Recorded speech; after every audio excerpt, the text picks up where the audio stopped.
Welcome back to this channel, the only channel dedicated to bringing you premium legal content. In this video today, we want to understand at least three major things. Number one, we want to understand what are the requirements for the prosecution to present before the court that can move the court to hold that a case of kidnapping has taken place. Number two, we want to understand the laws relating to and prohibiting kidnapping in Nigeria. And number three, we want to understand the punishment against kidnapping in Nigeria. Now let's delve into the discussion for today.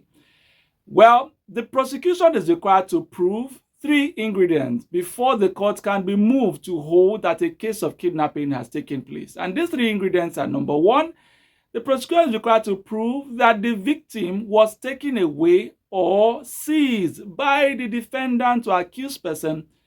That's the first requirement. Number two, the prosecution is required to prove that the victim was not only seized or taken away by the accused person or defendant, but that the seizure and taking away was done without the victim's consent.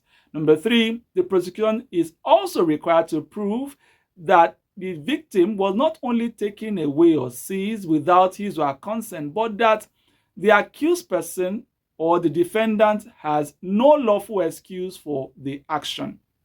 Now, I want to ask you, if security agencies come to your location and they abduct or take away a lot of people to their facility without their consent, would that be regarded as kidnapping? Or drop your answer in the comment box and let's continue the conversation there. The second thing we want to understand in this video is that the laws prohibiting kidnapping are so many. However, there is the Penal Code and the Criminal Code. You find the law prohibiting kidnapping in the Criminal Code in section 364. And in the Penal Code, you find that in section 273. Well, in fact, more than 14 states throughout Nigeria have enacted laws prohibiting kidnapping in Nigeria. In fact, at least 15 states have made it a capital offense. In Lagos State, you have the Lagos State Kidnapping Prohibition Law, passed as far back as 2017. And that law makes punishment provision as well. And one of the punishments is that those who aid and abet kidnapping in Lagos State are susceptible to punishment of 20 years imprisonment if found guilty. Number two, you should know is that those who aid or abet the escape of a kidnapper, these people are susceptible if found guilty to punishment of 25 years imprisonment.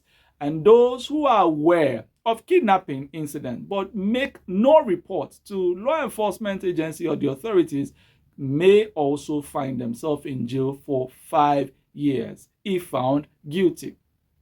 Well, this channel requires your support to grow, and that's something important that we must bring to your knowledge. You can support the growth of this channel by subscribing to this channel and clicking on the notification button when you do so that you can be the first to enjoy any content that drops on this channel and across all our social media handles at Counsel Felix, where we'll see you next time in the next video.